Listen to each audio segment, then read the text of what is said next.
Happy new year. साल का पहला दिन है और 2026 के पहले दिन से ही हम एक जानकारी का एक ऐसा सिलसिला अपने शोज़ में शुरू कर रहे हैं कि सनातनी जो हमारे धर्म के व्यूज़ हैं और अब्राहमिक जो हैं, उनमें खुदा का कॉन्सेप्ट क्या है और कितना मुख्तलिफ है। और उसके साथ-साथ एक इम्पॉर्टेंट नुक्ता जिस पे मैं आज संजय डिक्सर जी के साथ डिस्कस करूँगा कि क्या पाकिस्तान के अच्छे खासे सो कॉल्ड बड़े-बड़े सूझवान इंटेलेक्चुअल समझ पाते हैं हिंदुइज़्म को, उस हिंदुइज़्म को जिससे पाकिस्तान के लोगों की अपनी बुनियादें जुड़ी हुई हैं, मगर वो उसको मानने से इनकारी है। मैं स्वागत करता हूँ जयपुर से आप सबके जाने-पहचाने हमारे भाई संजय डिक्सर भाई का। हैप्पी न्यू ईयर संजय भाई, happy new Happy New year. Year to you and to all your subscribers, followers, fans. मुझे मालूम है आपकी बहुत बड़ी तादाद है आपके फैंस की ऑल ओवर द जी, वर्ल्ड। आपकी मोहब्बत है संजय भाई। मुझे याद है कि बहुत साल पहले अभी आप अपनी जॉब में थे तो आपसे और मेरा और तारिक फ़तह जी का राब्ता रहता था। और जी हाँ, जी हाँ, जी हाँ। फिर जब से आपने जयपुर डायलॉग शुरू किया, आपने एक बिल्कुल नया प्रेसिडेंट सेट कर दिया। बातचीत का भी, और मैं ये समझता हूँ जो बातचीत आपने की, वो सिर्फ़ और सिर्फ़ हम लोगों के लिए जो प्रोग्रेसिव डिफरेंट डाइवर्स बैकग्राउंड के लोग थे, उनके लिए इम्पोर्टेंट नहीं थी, पूरे भारत के लिए इम्पोर्टेंट थी। भारत भी जैसे होता है ना ग़फ़लत की नींद में सोया हुआ हमें हमेशा नज़र आता था। मैं तारिक फ़तह से जब भी बात करता था, वो कहता था कि यार भारतीय बहुत ही प्यारे लोग हैं, हम भी भारतीय हैं, मगर लगता है कि भारत में लोग ज़्यादा समय नहीं देते सोच-विचार की बातों पे। लेकिन आपने जयपुर डायलॉग के ज़रिए लोगों को जगा दिया, पूरे भारत को जगा दिया। इस पे मैं आपको साल के नए दिन पे मुबारकबाद पेश करता हूँ। Thank you sir, very kind of you. तो हम सीधा मुद्दे पे आते हैं, क्या हिंदुइज़्म में खुदा होता है? हाँ, बिल्कुल। आप भी खुदा हैं, मैं भी खुदा हूँ। अरे ये तो बिल्कुल मुख्तलिफ कॉन्सेप्ट है। मैं भी यही समझता हूँ जो आप कह रहे हैं। आप भी खुदा हैं, मैं भी खुदा हूँ। ऐसा ही है, ऐसा ही सब है, कुछ ऐसा ही खुदा है। है। वो हमारे साथ मैं बुल्ले एक शाह का एक शेर है कि आदमी मौला बनाया, सॉरी लेकिन मौला हाँ, आदमी बनाया, तो वो वही बात है। एक हमारे बहुत प्रसिद्ध कवि हुए हैं तुलसीदास जी, जिन्होंने भगवान राम के बारे में खूब लिखा है। तो उनका एक बड़ा प्रसिद्ध दोहा है, वो उसको अगर मैं सेंटर में रख के चलूँगा ना, बहुत सारी चीज़ें क्लियर हो जाएगी। जड़ चेतन जग जीव जत सकल राममय जान। पहले पूरा पढ़ देता हूँ, फिर उसका वो सुनाऊंगा। बंदहु सबके पद कमल सदा जोरि जुग पान। तो इसे क्या कह रहे हैं? जड़ चेतन। जड़ मीन ग्रॉस, चेतन मीन्स कॉन्शियस। तो जड़ चेतन जग, जग मीन्स दिस यूनिवर्स, जीव, जीव is the the different beings on earth or in the universe. जड़ चेतन जग जीव जत सकल राममय जाने। तो सबको जो है मैं राम के रूप में ही देखता हूँ, और इसीलिए सबको दोनों हाथ जोड़ के सबको मैं प्रणाम करता हूँ। अब इससे आप लगा लीजिए कि आप भी राम, मैं भी राम, सब कुछ राममय है, जिसमें जिसको देखो जाकर रही भावना जैसी, प्रभु मूरत देखी तिन तैसी। यानी भगवान जो है वो आपकी चेतना का विषय है, किसी बाहर से ऊपर से इम्पोज करने वाला चीज नहीं है। ये एक मोटी मोटी बात कह दी मैंने, बाकी और आगे चलेंगे तो फिर और मैं एक्सप्लेन करूंगा। जी, बहुत अच्छे अंदाज से आपने हमें समझाया और यही मेरा भी परसेप्शन रहा कि हम सब खुदाई का खुदा का हिस्सा हैं। अब जो स्पेशली हमारे भारत में रहने वाले और भारत से अलग होने वाले 2 देशों पाकिस्तान और बांग्लादेश में मुसलमानों की जो मेजॉरिटी है, जो हिंदुओं से ही हम सब आए हुए हैं, हमारी एंसेस्ट्री वही है, वो अब ये समझते हैं, ख़ास तौर पर जो एक्स मुस्लिम्स हैं उनके, या जो एथीस्ट अपने आप को कहलाने के शौकीन है, हमें कोई एतराज़ नहीं। मगर वो इतराज़ तब होता है जब वो ये कहते हैं कि जी आप मंदिर जाते हैं, तो आप भी तो भगवान से कुछ ना कुछ माँगते हैं, कि हमें नौकरी दे दो, हमें घर दे दो, हमें अच्छी औलाद दे दो। तो ये आपका भी खुदा वैसा ही हुआ जैसा मुसलमानों का खुदा है। तो उनके इस आर्गुमेंट को आप कैसे एड्रेस करेंगे? ये बड़ी इंटरेस्टिंग चीज़ है वैसे। ये जो है, इसके लिए भी एक मैं आपको एक पुरानी कहानी सुना देता हूँ। पुरानी कहानी ये है कि साहब कि जब हनुमान जी भगवान राम जब अयोध्या में पहुंच गए, तो एक दिन भगवान राम ने पूछा हनुमान जी से कि हनुमान जी बताओ, ये उनको तो पुत्रवत मानते थे, पुत्र हनुमान बताओ मैं तुम्हारे लिए क्या हूं। पहले हनुमान जी ने थोड़ा बचने की कोशिश की, क्योंकि नहीं बताना पड़ेगा। तो जो वो जो उत्तर है ना, वो बहुत कुछ बता देता है। तो वो पढ़ देता हूँ उसको, क्योंकि देह बुद्ध्या तो दासो हम, कि ये जो शरीर है, देह है, इसकी बुद्धि से यदि देखें तो मैं आपका दास हूँ, आपका सेवक हूँ। और जीव बुद्ध्या त्वदंशकः, जीव मतलब जीवात्मा जो अंदर है, उसकी बुद्धि से देखूं तो मैं आपका अंश हूं। और आत्मबुद्ध्या त्वमेवाहम, और यदि मैं आत्मा या चित्त, जिसको जो सेल्फ ट्रांसलेट करते हैं कई बार इंग्लिश में, यदि उस बुद्धि से देखूं तो मैं आप ही हूं। क्या अंतर है? तो ये जो कहते हैं ना कि साहब कि कुछ मांगते हैं, तो भाई जो जिस रूप में भगवान को देखता है वो उस रूप में उनसे मांगता है। वैसे आप ये देखें कि गीता जो है वो कृष्ण ने अर्जुन को कही। वैसे बड़े मजे की बात आती है ना कि साहब की कई लोगों ने बाद में पूछा, महाभारत का युद्ध जब हो गया, सब कुछ हो गया, तो कहा कि तो ये बताइए, क्योंकि गीता तो केवल कृष्ण और अर्जुन के बीच हुई थी, और चूंकि व्यास जी जो थे वो सब देख रहे थे, और तो व्यास जी को तो पता थी, उसके अलावा किसी को पता ही नहीं था कि भाई बातचीत क्या हुई।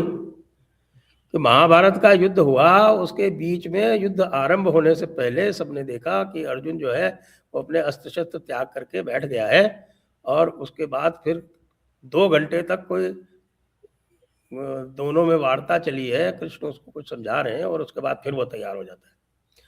तो युद्ध समाप्त होने के बाद फिर पूछा, तो भाई ये बताओ क्या बात हुई।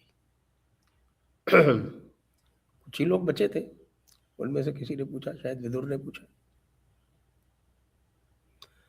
तो भगवान ने कहा ना, मैंने तो कुछ भी नहीं कहा,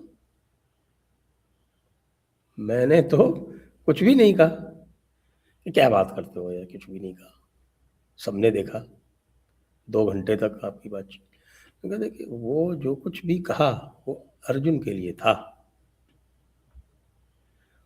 वो अर्जुन ही समझ सकता था, इसलिए अर्जुन को मैंने कहा। यदि अर्जुन के स्थान पर कोई और होता तो वो व्यर्थ था। तो वही वाली बात हुई कि आप जो है वो किस स्तर पर विद्यमान है, आपका लेवल क्या है।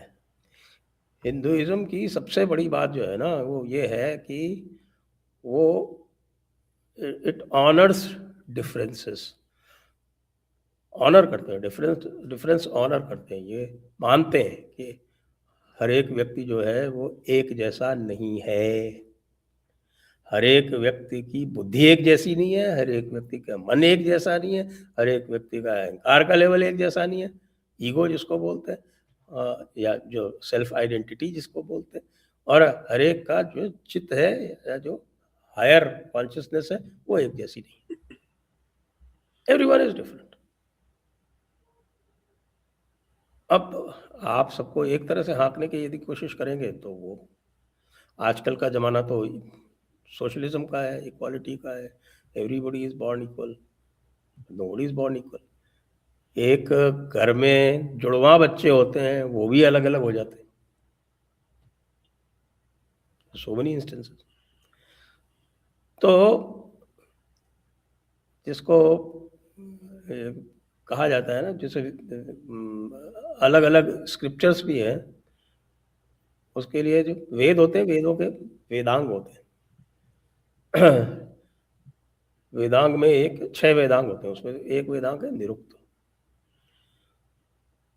तो निरुक्त में ये कहा गया है कि कोई भी स्क्रिप्चर, कोई भी शास्त्र या कोई भी आप वेद पढ़ें तो उसको आप अपनी स्थिति के अनुसार ही पहचान सकते हैं, और उसके मुख्यतः 3 भाग होते हैं।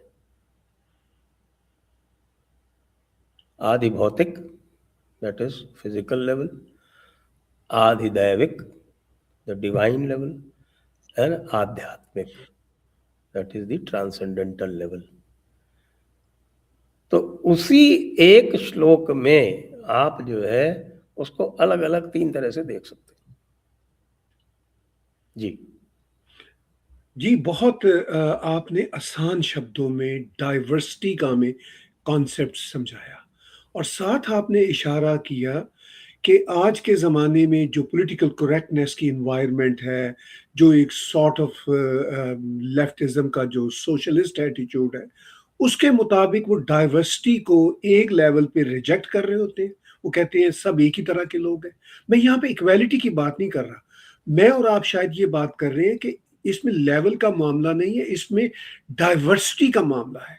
अच्छा, वो डाइवर्सिटी की सबसे ज़्यादा बात आज के ये जो नए ख़्यालात के लोग हैं, वो ये करते हैं, जैसे मैं कनाडा में रहता हूँ, वो कहते हैं डाइवर्सिटी इज़ स्ट्रेंथ। अच्छा, जब डाइवर्सिटी इज़ अ स्ट्रेंथ है, तो जो डिफरेंट आइडियाज़ हैं, उनकी डाइवर्सिटी क्यों स्ट्रेंथ नहीं है?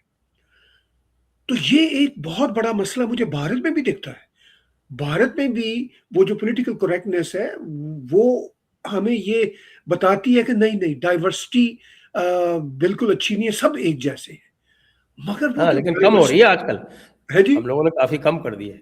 काफ़ी कम कर दिया, लेकिन फिर भी इतना बड़ा देश है, 1.4 पॉलिटिकल करेक्टनेस, प्लस मिलियन अगर लोगों का पॉलिटिकल देश। करेक्टनेस कम नहीं होती तो धुरंधर रेट नहीं होती इतनी बड़ी। वो पक्की बात है, वो पक्की बात है, लेकिन इसके बावजूद आप ही के यहाँ वो ध्रुव राठी और इस तरह के लोग हैं, जिनका वीडियो ध्रुव मिलियंस में राठी तो देखा जाता जर्मन शेपर्ड है सर। है। नहीं, वो मतलब कौन सा इंडियन है? वो इस तरह के लोग हैं आपके यहाँ। उसने जब वो बनाया एक वीडियो धुरंधर के ऊपर हाँ। कि मैं उसको टेक डाउन करूंगा, उसके बाद से वो और पॉपुलर हो गई। नहीं, वो अच्छा, वो मूवी भी पॉपुलर होगी, और उसको देखने वाले भी, वो वीडियो को देखने वाले भी 20-22 मिलियन लोग हैं, और सोशल मीडिया पे एक अजीब कैफियत है। अच्छा, ये जो डाइवर्सिटी का कॉन्सेप्ट है, ये हिंदुइज्म में बेपनाह है। मगर जो क्रिटिक्स हैं हमारे सनातनी जो हमारी वैल्यूज हैं, उनके जो क्रिटिक्स हैं, वो हमें ये कहते हैं कि ये जो आप जब डाइवर्सिटी की बात करते हैं, जिस तरह की आप डाइवर्सिटी की बात करते हैं, वो जात पात की बात करते हैं। उनको कैसे एड्रेस करेंगे आप? तो उनको तो एक ही चीज आती है ना, एक चीज, सब फंडामेंटल चीज भूल जाते हैं सारे के सारे। जितने भी लोग क्रिटिक करते हैं ना हिंदुइज्म को या हिंदू स्क्रिप्चर्स को और उसमें मीनिंग्स ढूंढते हैं, वो एक चीज बिल्कुल भूल जाते हैं। कोई भी कोई भी भारतीय स्क्रिप्चर, चाहे वो वाल्मीकि रामायण हो, चाहे तुलसीदास जी की रामायण हो, चाहे महाभारत हो, चाहे भगवत गीता हो, चाहे उपनिषद हो, वेद हो, all of them are descriptive। और एब्राहमिक रिलीजन्स में they are always always without exception prescriptive. आपके यहाँ जो कुछ लिखा हुआ है इस्लाम में, कुरान में या बाइबल में, इट इज अ कमांडमेंट, निर्देश है। भारत में जो कुछ भी है वो उपदेश है, निर्देश कहीं नहीं है, कोई निर्देश नहीं है। ये कास्ट वास्ट चलाते हैं ना साहब कि मनुस्मृति में ये लिख दिया, मनुस्मृति में वो लिख दिया, ये वो सब कुछ। दे फॉरगेट कि मनुस्मृति में जो कुछ भी लिख दिया हो, कोई कम से कम पिछले 3-4 हजार साल में कोई एविडेंस नहीं है कि कहीं पे भी मनुस्मृति फॉलो हुई। क्यों? Because it is a collection of codes of those times, one. दूसरी बात, अच्छा दूसरी बातें अलग है कि उसमें इंटरपोलेशंस हैं और वो उसके हंड्रेड्स ऑफ वर्जन्स हैं, और एक पर्टिकुलर वर्जन विलियम जोन्स ने पकड़ लिया जो उसको सूट किया, तो फॉरगेट दैट, उसकी बात ही नहीं कर रहा मैं। तो सीधे सीधे कह रहा हूँ कि उसमें खुद में लिखा हुआ है, उसके 12वें चैप्टर में आई थिंक 111 या 112 कौन सा श्लोक है, वो कह रहा है कि साहब कि वो अमेंडमेंट का प्रोसीजर लिखा हुआ है उसके अंदर, how it can be amended. तो what is an amendment, amendable code? Is it a prescription और इट इज अ डिस्क्रिप्शन? और जो कुछ भी उसमें लिखा हुआ है वो डिस्क्रिप्शन है, और अलग अलग चीज़ है। बेसिक चीज़ शुरू में ही कह दी गई है कि साहब कि ये जो है इसमें जो कुछ भी वेदों के प्रतिकूल हो, that is to be discarded. आपको अपना दिमाग इस्तेमाल करने की भी उसमें पूरी छूट है। It is not like the Quran where a single comma full stop can not be changed. पूरी तरह से उसमें आपको आपका विवेक इस्तेमाल करने की छूट है। यहाँ तक कि इसीलिए मैं कई बार एग्जाम्पल देता हूँ, भगवत गीता कृष्ण और अर्जुन का संवाद इतना बड़ा संवाद है, और उसमें भी जब वो पूरा जब सब कुछ बता चुकते हैं भगवान अर्जुन को, तब क्या कहते हैं लास्ट में? आई थिंक 18वें अध्याय का 63 प्रोबेबली 18.63 में भी थिंक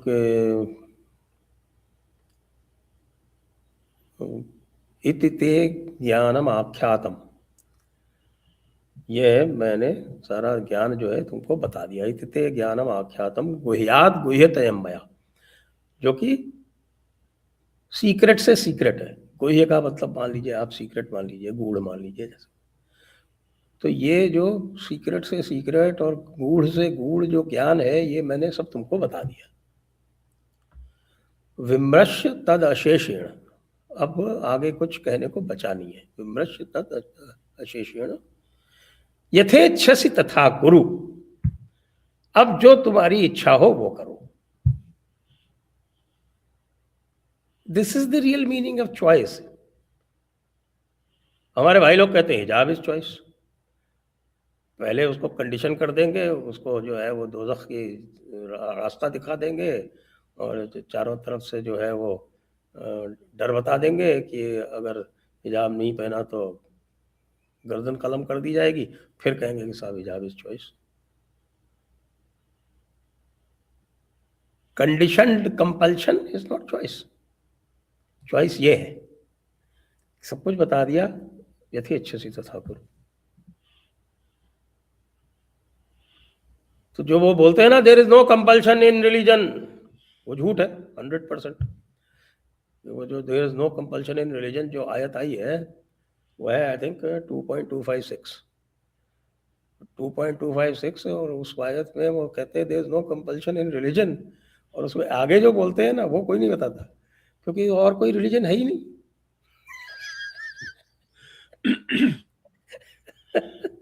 आप हिंदुइज्म के स्क्रिप्ट, जी और जी, उसके पहले 2.255 आयतुल कुर्सी है, जिसमें कह देते हैं कि साहब कि no one who can be worshipped other than अल्लाह।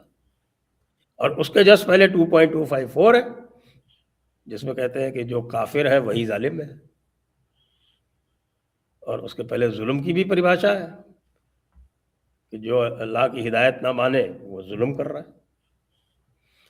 तो ये इसलिए ये बिल्कुल अलग है, यानी कि जो कॉन्सेप्ट है चॉइस का कॉन्सेप्ट है, डाइवर्सिटी का कॉन्सेप्ट है, अंडरस्टैंडिंग का, वो सब अपने अपने हिसाब से है। आप ज्ञानी भी हो सकते हैं, आप ज्ञानी क्या, आप जो है वो साक्षात दृष्टा हो सकते हैं, ऋषि दृष्टा जिसको बोलते हैं। आप दृष्टा हो सकते हैं, आप ज्ञानी हो सकते हैं, आप भक्त हो सकते हैं, कोई भी रास्ता लीजिए, जो भी आपको सूट करे, आपकी प्रकृति के अनुसार, आपके नेचर के अनुसार, यू फॉलो दैट पाथ। आपको यदि श्रद्धा विश्वास नहीं है तो मत भी करिए, कोई दिक्कत नहीं। Even if you are atheist you can still be a Hindu. जी, देखिए आपने स्क्रिप्चर्स की बात की। अब जैसे कुरान के कुछ वर्सेस आपने यहाँ पे बताए, तो मुसलमानों का बिलीफ तो यही है कि वो बस फाइनल वर्ड्स हैं। आसमान से उतरा फाइनल है। वर्ड्स है, फाइनल रसूल है, खत्म जी, नबूवत है। जी, जी, वो हर चीज़ फाइनल होती है। अच्छा, जो स्क्रिप्चर्स हमारे वेदास में हैं, उपनिषद में हैं, ये सारे के सारे जो हैं, ये आप सिर्फ़ मुसलमान अगर हमारे व्यूअर्स हैं उनको समझाने के लिए, ये कोई फाइनल वर्ड है? कहीं किसी ब्रह्मा ने उतारे हैं, ऋषियों ने कोई भी फाइनल अपने वर्ड नहीं है ज्ञान सर। से लिखे हैं? गीता में एक श्लोक है, जी, गीता के दूसरे अध्याय का 46वां श्लोक है। वो 46वां श्लोक क्या कहता है वो,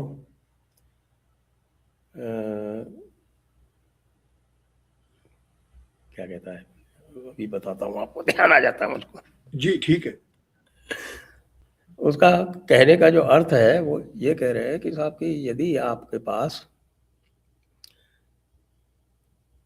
यदि आपने पूरा ज्ञान प्राप्त कर लिया, ज्ञान क्या प्राप्त कर लिया, यदि आपने ईश्वर को साक्षात देख लिया है तो आपको वेदों की कोई आवश्यकता नहीं।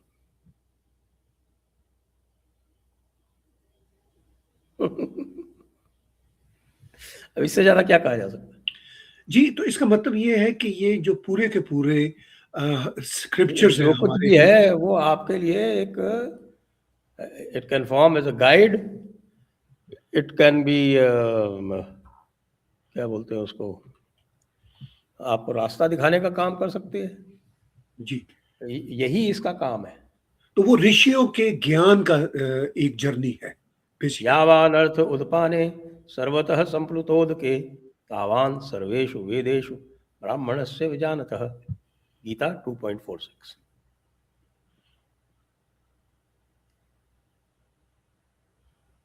तो यहाँ तो इतनी तक छूट दे रखी है भाई जी, कि इस तरह से यदि आपके पास में, आप जो है वो फ्रेश वाटर लेक के बगल में बैठे हैं, आप जो है वो, आप तो रहते ही हो लेक ओंटेरियो के बगल में। या तो, बिल्कुल मेरे घर तो, से कोई 750 मीटर के फासले पे। तो आप लेक ओंटेरियो के बगल में रहते हैं, अनलिमिटेड फ्रेश वाटर। ऐसा ही। जब अनलिमिटेड फ्रेश वाटर के आपके पास एक्सेस है तो आप एक छोटा सा तालाब खोद के क्या करेंगे। तो इसी तरह से यदि आपने ईश्वर को जान लिया है, अब यहीं पे फिर मैं इसको थोड़ा करूँगा, आप अपने आप को फ्रेम में रखिएगा, आपको देखता रहता हूँ तो ठीक रहता ठीक है। है।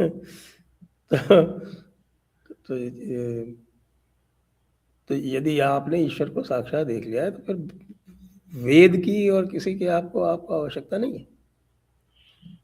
वेद तो आपके लिए एक रास्ता दिखाने का एक माध्यम है। क्यों? क्योंकि फ्रेमवर्क जो है वो हिंदुइज्म का और एब्राहमिक रिलीजन का फ्रेमवर्क्स अलग अलग है। क्योंकि फ्रेमवर्क जो है ये एक्सपीरियंशियल है। ये जो मैंने आपको भी श्लोक सुनाया ना, यदि आपने जान लिया, स्वयं देख लिया, यदि यह आपने स्वयं देख लिया है, फिर आपको दूसरा कुछ करने की आवश्यकता नहीं है। तो it is an experiential framework that creates a knowledge system. वो कहते हैं ना, कई बार कहते हैं कि साहब कि क्या उद्देश्य क्या है, what is the purpose of life, what is the purpose of life. तो पर्पस हिंदू में आपको, आप किसी से पूछेंगे संत महात्मा से, कहेगा ज्ञान प्राप्त करना। वो ज्ञान जो है वो किताबी ज्ञान भी हो सकता है, और वो ज्ञान जो है ये मोक्ष का ज्ञान भी हो सकता है।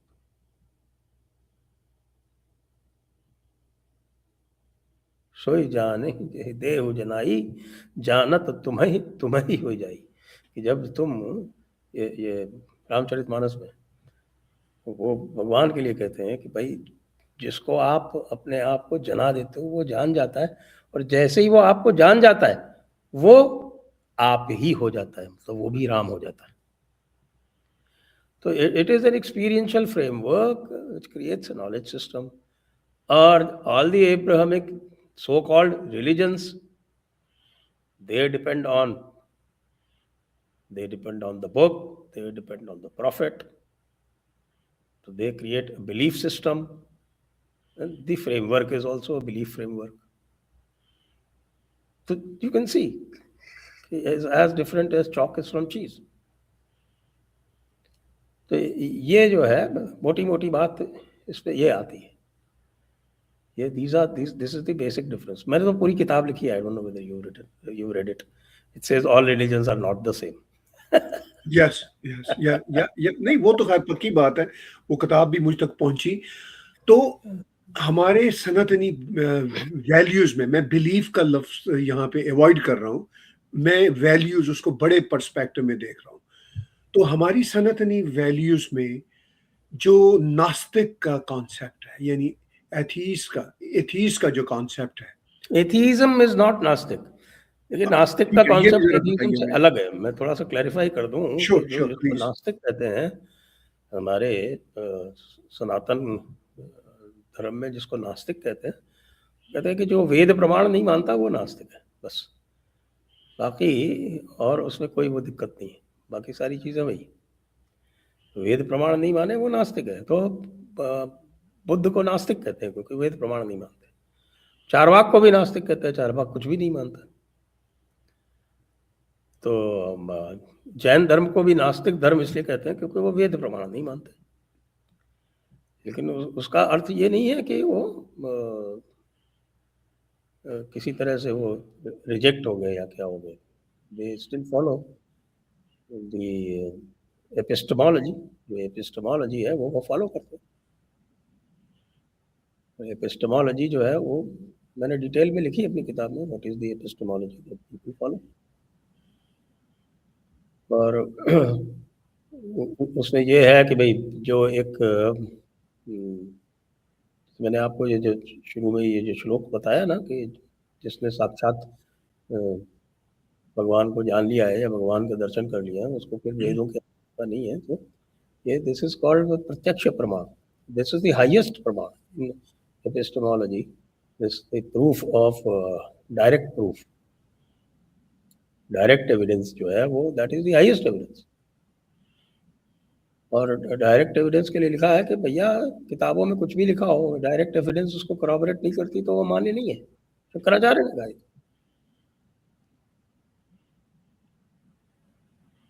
और यदि नहीं है तो एक बड़ा सुंदर सा एक नीति का एक श्लोक है, युक्ति युक्तो वचो ग्राह्यम बालादपि शुकादपि। युक्त युक्त मतलब लॉजिक, जो लॉजिक और रैशनल कोई अगर कोई चीज है, युक्त युक्त कोई वचन है, इस तरह का वचन मतलब कहा गया है। तो यदि कोई लॉजिक की बात कही गई है तो उसको एक्सेप्ट करे, चाहे वो बालादपि मतलब होता है बच्चा, चाहे वो बच्चा कह रहा हो, और शुकादपि, शुक का मतलब होता है तोता, चाहे तोता कह रहा हो।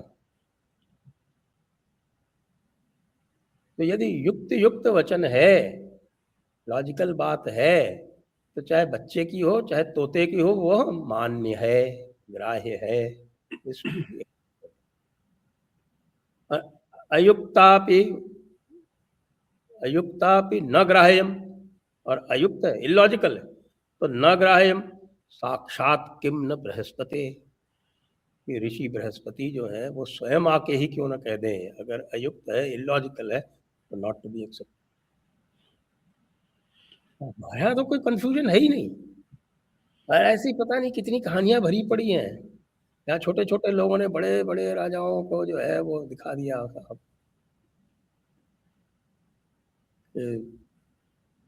और उनकी समझ में आ गया, तो they were open minded enough to understand भाई ये क्या है।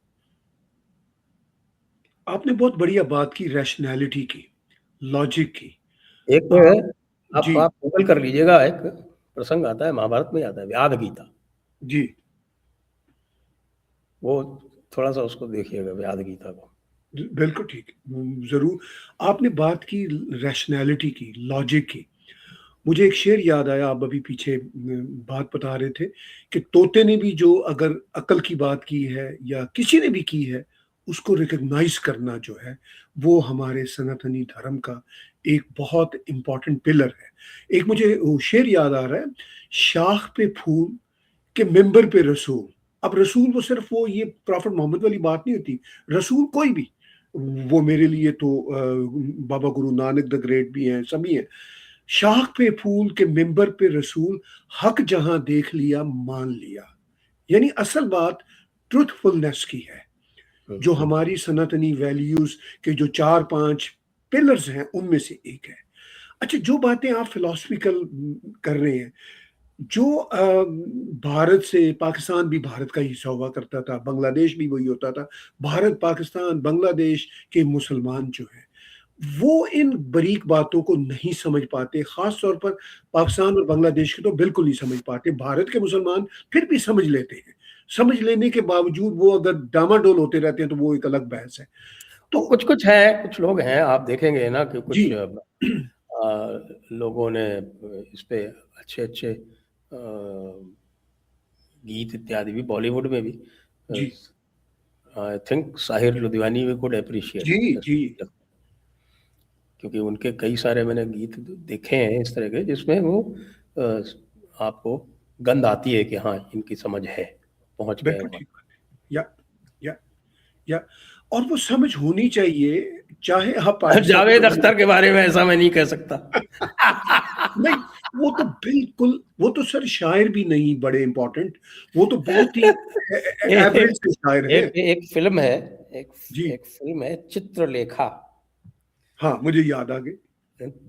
चित्रलेखा में साहिर के गीत हैं, हाँ, वो आप सुनिए, वो बिल्कुल उसमें गहराई दिखती है, वो उनको जो है वो पकड़ लिया उन्होंने। या तो अब मैं ख़ास तौर पर जो पाकिस्तान से तल्लुक़ रखने वाले एक्स मुस्लिम्स हैं, मेरा उनके साथ कोई झगड़ा नहीं है, लेकिन जब मैं उनकी बातें सुनता हूँ, तो वो एक ही डंडी से हाँक रहे होते हैं, या एक ही लाठी से हाँक रहे होते हैं, सनातनी धर्मों को भी और अपने एक्स इस्लाम को भी। तो वो हमने पहले भी बहुत साल पहले इस पे मैंने और आपने बात की थी, लेकिन आज मैं फिर आपसे जानना चाहूँगा कि वो ऐसा क्यों समझते हैं कि जो जिस तरह का उनका इस्लामिक सिस्टम है, उसी तरह का हिंदुइज़्म सिस्टम है। क्या सिर्फ़ इस बात से कि लोग माथा टेकते हैं, हिंदुइज़्म में जाते हैं, और मगर वो ये समझ ही नहीं पाते कि हिंदुइज़्म में तो इतनी वेरिएशंस हैं। वो जो आपने और मैंने शुरू में बात की कि जब खुदा कौन है या क्या है के बारे में बात आती है, तो सबसे पहले जवाब यही होता है कि आप भी हैं, मैं भी हूँ, तुम भी हो, मैं भी हूँ। अच्छा, वो इतनी बारीक बात को क्यों नहीं समझ पाते? तो साहब वो क्या है कि वो फ्रेमवर्क नहीं चेंज करते, एक किताब छोड़ी दूसरी पकड़ ली, एक रसूल छोड़ा दूसरा पकड़ लिया। हुँ, अब वो रसूल उनका जो है वो कोई एथिस्टिक रसूल भी हो सकता है। ऐसा ही होता है। तो ये जो है उसमें फ्रेमवर्क तो चेंज हुआ नहीं, they are not moving towards experience, or they are not moving towards knowledge, they're just changing their belief system changed from X to Y. बहुत सारे एक्स मुस्लिम जो है वो क्रिश्चियंस हो गए। क्या किया उन्होंने? एक किताब छोड़ी, दूसरी पकड़ ली। एथीस्ट से भी मैं यही कहता हूँ कि तुम में और किसी बिलीवर में क्या फर्क है? उसकी एक बिलीफ है, तुम्हारी दूसरी बिलीफ है। या और इवन एथियज्म में जाके भी वो एक एथियज्म का एक उन्होंने डॉगमा सा या एक रिलीजन सा बनाया हुआ है। हाँ, it is a dogma. Yes. Left one dogma, caught another dogma. इसी मैं कहता हूँ कि ये नास्तिक जो बोलते हैं ना, अब 6 प्रमाण माने जाते हैं, 6 प्रूफ। प्रत्यक्ष, प्रत्यक्ष इज डायरेक्ट एविडेंस। प्रत्यक्ष, देन अनुमान, अनुमान इज इन्फरेंस। फिर उपमान इज एनोलॉजी। फिर अर्थ प्राप्ति इज डिडक्शन। और उसके बाद फिर 5वां है निगेशन। और 6ठा है शब्द प्रमाण। शब्द प्रमाण means either a book or previous knowledge in the form of a book or in the form of gathered knowledge or whatever. तो जो हमारे यहाँ जो नास्तिक की परिभाषा है ना, वो नास्तिक की परिभाषा ये है कि भाई वो जो पहले 2 प्रमाण है वो मानता है, बाकी नहीं मानता। That he accepts only direct evidence or inferential evidence. He doesn't accept the other प्रमाण। तो जो 6 दर्शन है यहाँ, जो दर्शन है वो 6 दर्शन है। वेद और वेदांत, इसको पूर्व मीमांसा, उत्तर मीमांसा भी कहते हैं। सांख्य और योग, और न्याय और वैशेषिक। इसमें से न्याय और वैशेषिक और योग और इवन सांख्य, बहुत सारे विद्वान जो है वो कहते हैं कि ये जो चारों है ना, ये जो चारों है, ये 4 के चारों एथीस्टिक हैं, नास्तिक नहीं है, एथीस्टिक है ये। नास्तिक इसलिए नहीं है कि वेद को प्रमाण मानते, लेकिन पूरी तरह से एथीस्टिक है। उसमें आपको गॉड कहीं नहीं मिलेगा। God as understood in the Abrahamic system आपको वहां नहीं मिलेगा। यहां तक कि आपको उपनिषद में नहीं मिलेगा, बहुत ज्यादातर में।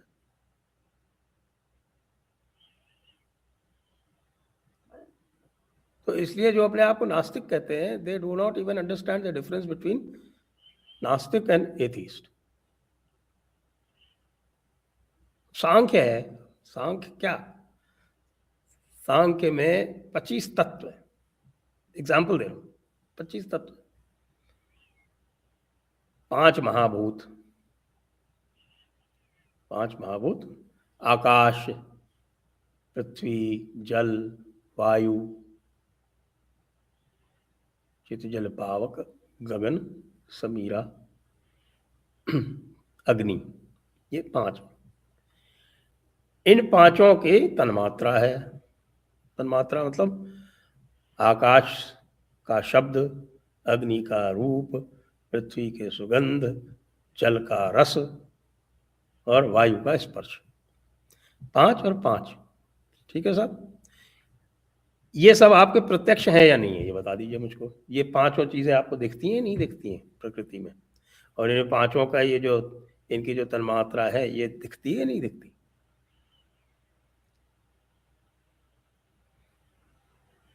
फिर 5 कर्मेंद्रियां, 5 ज्ञानेंद्रियां और 5 कर्मेंद्रियां।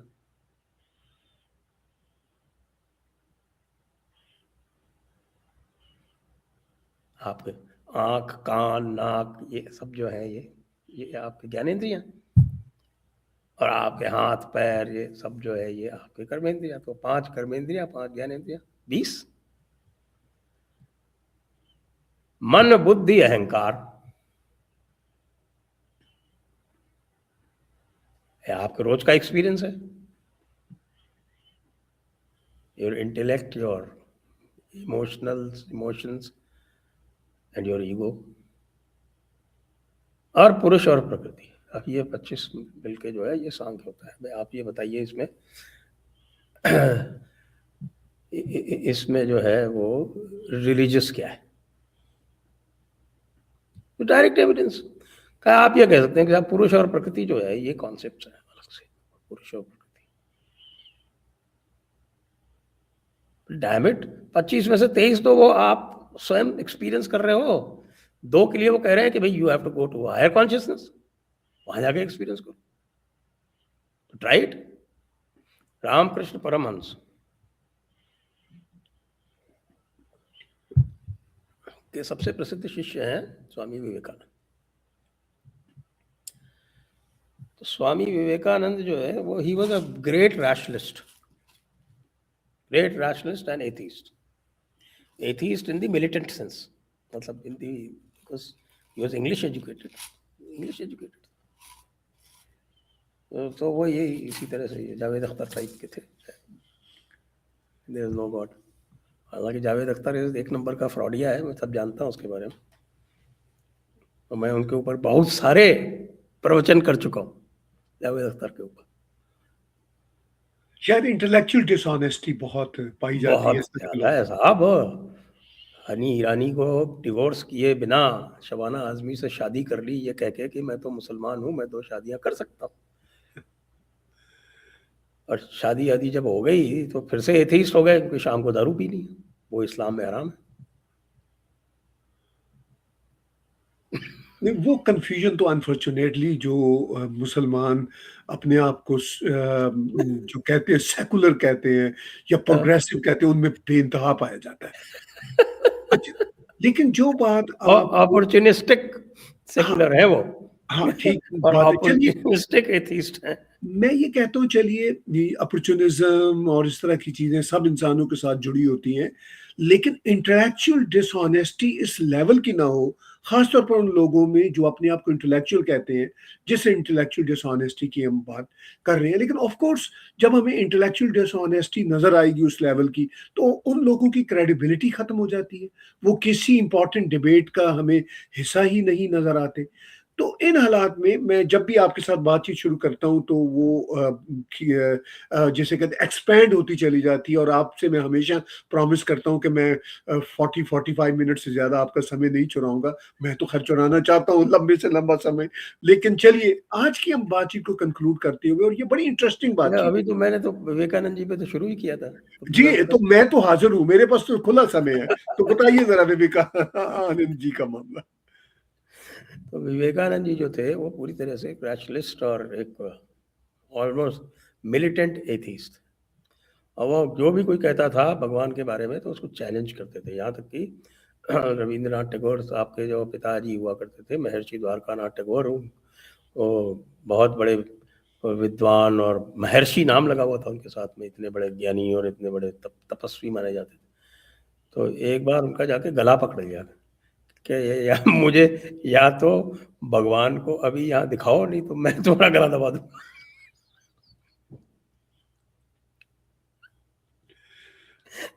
तो किसी ने उनको कहा कि नहीं, ये सब ये नहीं, तुम जाओ रामकृष्ण जी के पास। तो रामकृष्ण जी काली के भक्त थे, उनके बारे में प्रसिद्ध था कि वो काली माता जी उनके आती हैं और वो उनसे बात भी करते हैं और सब कुछ है। इस तरह की बातें। दक्षिणेश्वर जो है कलकत्ता में, वहाँ पे दक्षिणेश्वर मठ के वो प्रमुख थे। तो विवेकानंद जी गए, उस रेफरेंस से गए उनके पास, और उसी एग्रेसिव लहजे में, कहाँ है भगवान, दिखाओ। तो रामकृष्ण जी मुस्कुराए। और जिन लोगों ने उस समय के जो वर्णन आते हैं वो कहते हैं कि साहब की रामकृष्ण जी के सामने कितना ही बड़ा, कितना ही अहंकारी, कितना ही एग्रेसिव कोई हाथी भी जो है पागल चला जाए, उनकी मुस्कान के सामने वो ठंडा पड़ जाता। तो वो मुस्कुराए तो ये थोड़ा ठंडे हुए, तो इन्होंने उनका गला नहीं पकड़ा, ये गनीमत रही। द्वारकानाथ टैगोर की तरह इनका गला नहीं पकड़ा। तो फिर क्या हुआ कि कहाँ है भगवान, दिखाओ, कि हाँ दिखा दूंगा, तुम तैयार हो, तुम तैयार हो। अब all said and done, he was very intelligent person, वो समझ गए कुछ कैच है इसमें, सोच में पड़ गए कि नहीं नहीं, भगवान को देखोगे तो उसके लिए तैयारी है ना तुम्हारी, उसके बाद जो कुछ होगा वो हैंडल कर लोगे ना। तो ठिठक गए। तो रामकृष्ण जी, ना अभी तुम्हारी तैयारी नहीं है, इसलिए तुम्हारा अहंकार बोल रहा है, ये जो कुछ है तुम्हारा अहंकार है, इसे त्याग कर आओ, फिर दिखा देंगे। तो फिर गए बाकायदा, बिल्कुल जैसे कि तपस्वी की तरह रह के, तो किसी तरह से, कुछ लोग कहते हैं महीना भर, कुछ लोग और लंबा बताते हैं, one is not sure how much time he took, finally he went to Ramakrishna ji, तैयार हो गए पूरा, कि सब कुछ त्यागने की आवश्यकता पड़ेगी तो त्याग देंगे। तब रामकृष्ण जी ऐसा, उस समय के लोग जो हैं वो कहते हैं, हमें पता नहीं, we can not vouch for it, कहते हैं कि फिर उन्होंने उनको स्पर्श किया, और स्पर्श करने के बाद, क्योंकि विवेकानंद जी ने स्वयं लिखा है ना इसके बारे में कि वो जो स्पर्श करने के बाद क्या हुआ, क्योंकि वो स्पर्श करने के बाद मैं तो बिल्कुल तंद्रा में चला गया और मुझे दर्शन हो गए, माँ के दर्शन। फिर क्या था, फिर तो वही आ जाता है वो 2.46, जब आपने दर्शन ही कर लिए तो फिर आपको जरूरत किसकी है, किसी वेद की, पुराण की, ज्ञान, और किसी की आवश्यकता। तो इसीलिए वही बात आती है ना कि साहब, एक्सपीरियंस करने के लिए तैयारी भी होनी चाहिए ना। भगवान कृष्ण उपदेश किसको देंगे, अर्जुन को ही तो देंगे ना, हमको आपको थोड़ी दे देंगे, हमारी तैयारी है क्या। यहाँ सबके लिए रास्ता खुला हुआ है। देखिए अल्टीमेटली प्रोफेसर सुभाष का को आप जानते हैं, जी जी जी। मुझे पता नहीं आपने उनको कभी बुलाया कि नहीं बुलाया। शायद एक बार, एक बार। ये उनका स्पेशलिस्ट विषय है, हम्म। इस पे उनका एक पूरा रिसर्च है, और वो कहते हैं कि साहब वो, he is ready to give proof of God's existence. और वो क्या कहते हैं, वो कहते हैं कि भाई ऐसा है कि इस पे उन्होंने बहुत काम किया कि कैन कंप्यूटर्स बिकम कॉन्शियस, और साइंटिफिकली उसको प्रूव किया कि कंप्यूटर्स और machines can not become conscious. तो if the machines can not become conscious, तो इसका मतलब ये हुआ कि साहब कि आपके और हमारे हाथ में कॉन्शियसनेस देने का हुनर नहीं है।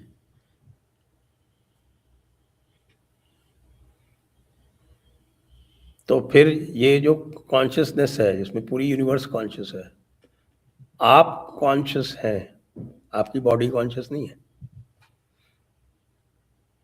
कॉन्शियसनेस जिस दिन आपकी बॉडी को छोड़ देगी, उस दिन you are dead, you finished. तो that is the proof of existence of consciousness. और इसी कॉन्शियसनेस को हमारे वेदों में, उपनिषदों में ईश्वर कहा गया है। अयम आत्मा ब्रह्म, मांडूक्य उपनिषद, प्रज्ञानम ब्रह्म, ऐतरेय उपनिषद, चैतन्यमात्मा, चैतन्य, चेतना जिसको बोलते हैं, चैतन्यमात्मा प्रकाश है। ये सांख्य में जिसको बोलते हैं ना पुरुष प्रकृति, तो बोलते हैं साहब कि वो जो पुरुष जो है वो प्रकाश है, जो प्रकृति पर जब पड़ता है तो वो लाइटेड अप हो जाती, वो कॉन्शियस हो जाती, उससे क्रिएशन होता है। तो कभी बुलाइए जी, उनको। हाँ, मैंने तो उनको होस्ट किया है, मैं शेयर कर दूंगा वो आपको। जी, बहुत अच्छा। बढ़िया ढंग के साथ आपने इस सारे कॉम्प्लेक्स इश्यू को एक्सप्लेन किया। शायद आपने वो डिबेट देखी हो मुफ्ती शमाइल की और जावेद अख्तर की, अगरचे उस पे समय ज़ाया करना कोई वर्थ तो नहीं था, लेकिन सम टाइम हम कर बैठते हैं, मैंने वो समय ज़ाया किया। लेकिन उसका फ़ायदा ये होता है कि वो जो सुपरफिशियलनेस है, उसके लेवल को समझने की भी मदद मिली।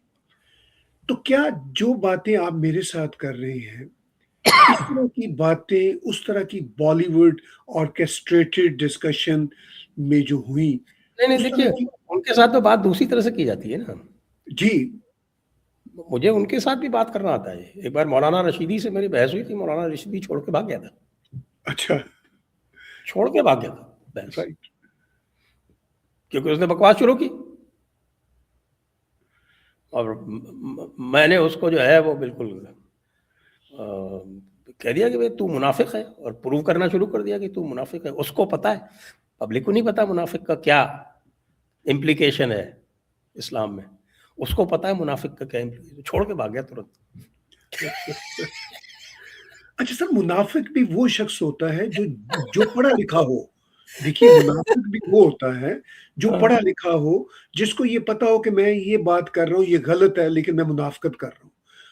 जो मोस्ट लोग हैं, जैसे जावेद अख्तर की बात मैंने सुनी, मुफ्ती इस्माइल की बात सुनी, वो तो मुझे मुनाफ़िक भी नहीं, 2 मेरा एक्सट्रीम के मुनाफिक ऐसा इंतहाई नहीं लगे। रहा, वाह हाफिज़े कुरान है, कुरान में तो सब कुछ जो मानते हैं ना वो पूरी अच्छी तरह से उसमें क्या लिखा हुआ है, जी, तोते की तरह रटा हुआ है, तोते की तरह रटा हुआ ऐसा ही, ऐसा ही। और वो वही जैसे मुफ्ती है। इस्माइल एक जावेद तरफ तो और कह जावेद रहे हैं। अख्तर जो है वो अपने दूसरी वाली किताब रटे हुए हैं, कौन सी वो जो एथीस्ट डॉगमा है वो। हाँ, वो भी ठीक से पढ़ी हुई किताबें नहीं है। बर्टन रसल को भी बंदा ठीक से पढ़ ले, तो बर्टन रसल मेक सेंस, लेकिन जो उसके फॉलोअर्स हैं, खास तौर पर ये जावेद अख्तर टाइप के लोग, वो they don't make sense. But Russell की भी तो लिमिटेशन है ना। हाँ, if you have if you have not gone why through not a Christian, वो गॉन उनका थ्रू मशहूर द इंडियन लिटरेचर, जी, then none of your arguments are valid. If right, you have gone through the Indian literature, understood it, और उसके पास उसका counter आपके पास है, then it's fine. Right, अगर ओशो कोई चीज कहते हैं मैं मान लूंगा, because he is talking from his own experience. Right, right, right, लेकिन वो भी नहीं कहते कभी कि साहब कि परमात्मा नहीं है। राइट, बहुत सारी चीजें कहते हैं। Right, right. लेकिन सर, परमात्मा का भी जो झगड़ा है, वो आपने शुरू में ही, इस बातचीत के शुरू में ही बिल्कुल खोल दिया कि वो हम हैं, आप हैं, हम सब हैं। और जो समझ सकते हैं, जो नहीं समझ सकते, वो इस लेवल की डिस्कशन में वो नहीं आ सकते। यही डाइवर्सिटी है। किसी का काम जो है वो तलवार चलाना है, किसी का काम बुद्धि से जर्नी को आगे लेके जाना है। तो ये बातें बहुत बारीक हैं। तो इसका मतलब ये है कि अगर हम आज की बातचीत को कंक्लूड करें, तो क्या मैं आपसे अगर ये जानना चाहूँ तो कह सकते हैं कि जो हिंदू बैकग्राउंड के मुस्लिम हुए, फिर एक्स हुए, वो कभी भी शायद अपने उस माइंडसेट के साथ हिंदुइज़्म जो धर्मा भी है, फिलॉसफी भी है, एक एटीट्यूड भी है, उसको समझ ही नहीं सकते। क्या मैं ये कह सकता हूँ कि वो कभी नहीं समझ सकते? खुले दिमाग से जाएंगे तब ना समझेंगे। हुँ, अब आपने पहले से ये मान लिया कि साहब की मूर्ति पूजा गलत है साहब,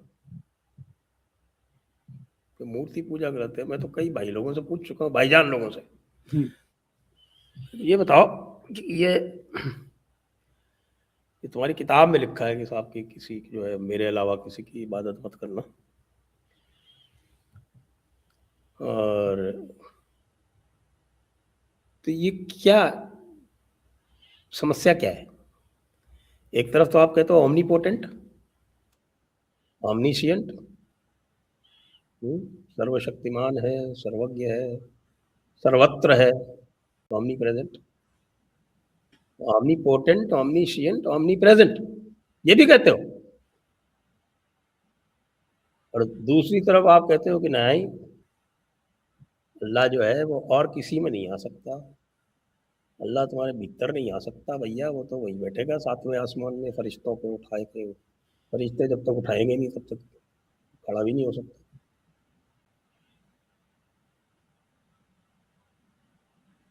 हम तो मूर्ति में परमात्मा के दर्शन कर लेते हैं, जैसे आप मेरे सामने तो नहीं है, तो आपकी पिक्चर ही देख रहा हूँ ना, तो वो मैं जो पिक्चर देख रहा हूँ तो उसको मैं एज पिक्चर थोड़ी देख रहा हूँ, एज ताहिर गोरा देख रहा हूँ। आप अपने घर में अपने माता पिता की, अगर स्वर्गवासी हो गए तो उनकी फोटो लगा के रखते हैं, उनको आगे कोई तोड़ फोड़ दे तो आपको कैसा लगेगा? क्यों? क्योंकि आप उसमें पिक्चर नहीं देख रहे, आप उसमें अपने माता पिता को देख रहे। इसी तरह भक्त जो है वो मूर्ति नहीं देखता, भगवान को देखता है मूर्ति के माध्यम से। मूर्ति केवल एक माध्यम है, और भगवान में इतनी शक्ति है कि वो अपने आप को मूर्ति के माध्यम से दिखा सकते हैं। तो साहब अल्लाह में क्या प्रॉब्लम है?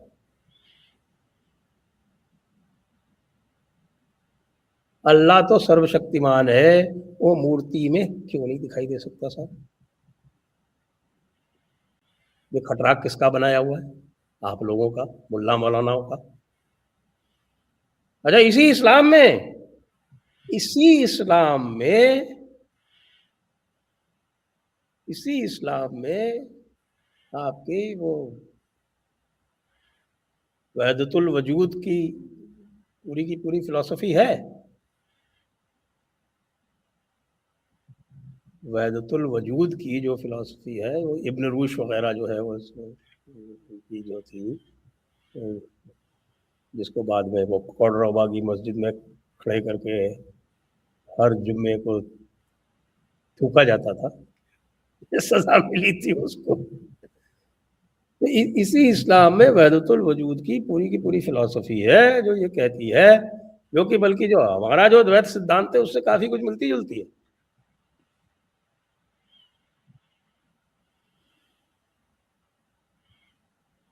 अब आपने यानी कि इमाम अल गजाली ने लिखा, क्या वो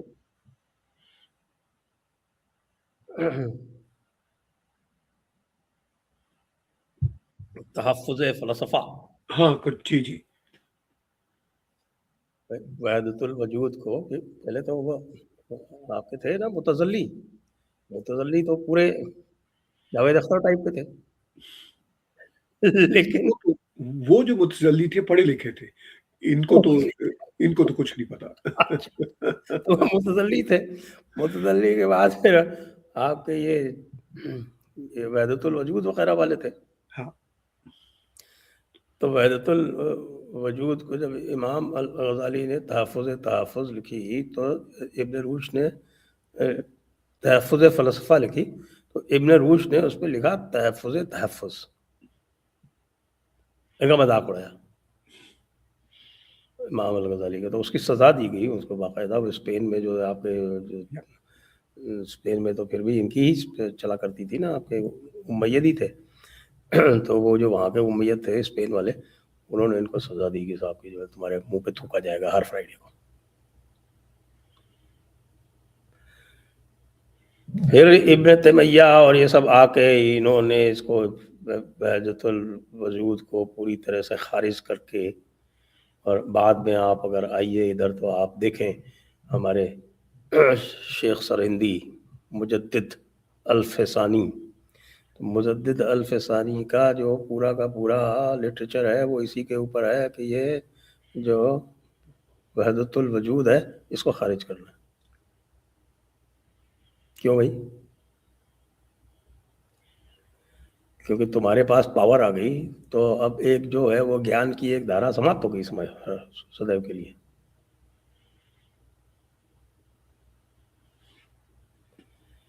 तो इसलिए ये सब जो है ये रट्टू तोते हैं, इनके दिमाग में रटाए रटाए के अलावा कुछ नहीं है। और आर्ग्यूमेंट्स कहाँ से लाते हैं? आर्ग्यूमेंट्स लेके आते हैं किसके, आपके वेस्टर्न फिलोसोफर्स के। वेस्टर्न फिलोसोफर्स में से भी जिसने भी वेद और उपनिषद पढ़ लिए हैं, उनका आउटलुक बिल्कुल अलग है। वॉल्टेयर को देख लीजिए।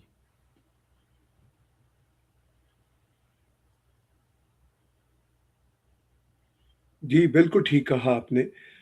ये वो बातें हैं संजय भाई, जो हमें आने वाले दिनों में मज़ीद करनी चाहिए और इसमें हमारे अपने सनातनी धर्म से ताल्लुक़ रखने वाले बहन-भाइयों का भी बहुत भला है। उनको भी ब्रॉडर पर्सपेक्टिव मिलता है इस तरह की बातें सुन के। आज आपकी जो बातें मेरे साथ हुईं, वो हमने फ़ोकस रखी फ़िलॉसफ़ी पे और हमारा बुनियादी मौज़ू यही रहा कि क्या हिंदुइज़्म में, सनातन में खुदा का कोई कॉन्सेप्ट है? वो है, मगर वो अब्राहमिक धर्मों वाले लोग, बल्कि रिलिजन्स, वहाँ तो धर्म नहीं है, रिलिजन्स हैं या फ़ेथ क्लब है, वो समझ नहीं सकते बदकिस्मती सर से। 99% मुसलमानों को तो यही नहीं पता कि खुदा और अल्लाह अलग-अलग कॉन्सेप्ट है। ऐसा ही है, ऐसा ही है, ऐसा ही। बिल्कुल ऐसा ही है, ऐसा ही। मुझे जब कोई कहता है ना कि जिसको हम अल्लाह ईश्वर कहते हैं, तो जी, हाँ, उसके साथ रिलेट किया जा सकता है, अल्लाह के साथ नहीं किया जा सकता। जी, ऐसा और ही है। इसीलिए पाकिस्तानियों ने खुदा हाफ़िज़ को बदल करके अल्लाह हाफ़िज़ कर दिया। अ, और सर जो जो अरबियों का अल्लाह है, वो आज भी मुख्तलिफ है, जो पाकिस्तानी और बांग्लादेशियों का अल्लाह है, वो पता नहीं कौन-सा अल्लाह है। अच्छा, हिंदुस्तानी मुसलमानों में अभी भी कुछ ऐसे लोग हैं, जैसे हमने साहिर लोधियानवी की बात की, इवन सागर सदीकी एक शायर हुआ करते थे और बहुत सारे लोग, नहीं, बहुत जो सारे लोग समझते हैं। आपके हाँ, वो कसूर वाले, क्या नाम उनका? बाबा बुल्ले शाह, बाबा बुल्ले शाह। ठीक है ना जी? बाबा बुल्ले शाह ने ही कहा ना कि मौला आदमी बनाया यारो। तो जहाँ से हमने बात शुरू की कि आदमी ही मौला ही आदमी है, खुदा की जो खोज है, वो किसी गॉड की, किसी इमेजिनरी गॉड की खोज नहीं है, वो एक कायनात को समझने का, अपने आप को समझने का एक जर्नी है। इसके अलावा तो कुछ नहीं है। कंक्लूसिव रिमार्क्स आज की इस बातचीत के ये हवाले नॉलेज पैराडाइम आ गया यहाँ पे। से। बिल्कुल ठीक बात है, बिल्कुल ठीक बात है। तो कंक्लूसिव रिमार्क्स आज की इस बातचीत में आप क्या देना चाहेंगे? कैसे कंक्लूड करेंगे? अरे अपने तो देखिए, रेफरेंस तो जो था वो एक फर्जी मौलाना, एक फर्जी एथिस्ट की थी, तो वो कंक्लूडिंग रिमार्क्स ये है कि दैट इज ऑल बोगस। और दोनों के दोनों जो हैं वो अपनी अपनी किस्म के फ्रॉड हैं। और they were doing basically play acting, stage drama, और there was no sincerity in their approach, or there was of course there was no quest for knowledge at all। वहाँ पे तो एक दूसरी ही एक कोई कुछ और ही चल रहा था। मुझे तो ऐसा लगता है कि शायद वो कोई तबलीग टाइप की चल रही थी। वो एक बॉलीवुड का शो था, लेकिन उसका फ़ायदा ये हुआ कि वो डिबेट आम मासेस में, जो ऑर्डिनरी जनता होती है, उनमें वो एक डिबेट चली, लेकिन उन बेचारों को पता नहीं कि जैसा आपने कहा कि 2 फेक किस्म के लोग बैठे हुए थे। सुपरफिशियल, बल्कि सुपरफिशियल से भी कोई छोटा अगर शब्द हो। फ्रॉड थे बल्कि वो तो। बिल्कुल। सुपरफिशियल तो ये होता है जेन्युइन लैक ऑफ नॉलेज। हाँ, जब हम फ्रॉड कहते हैं तो यहाँ फ्रॉड से मुराद ये कि इंटेलेक्चुअली डिसऑनेस्ट, जो सबसे बड़ा फ्रॉड होता है। Thank you very much Sanjay भाई, ये बातें वो हैं जो आप जैसे स्कॉलर और आप जैसे ज्ञानी के साथ हम करने बैठे तो ना खत्म होने वाली है। लेकिन आप थैंक जैसे यू वेरी मच। नहीं, आप जैसे दोस्तों की मदद से ही हम इन उलझी हुई बातों को समझ सकते हैं और इनको हम बड़े जियोपॉलिटिक्स के कॉन्टेक्स्ट में अब जोड़ के आगे कुछ दिनों बाद ज़रा इसका चर्चा करेंगे आपके साथ फिर से। Sure. Thank you very much. Thank you sir. बहुत-बहुत शुक्रगुज़ार हूँ मैं आपके समय का।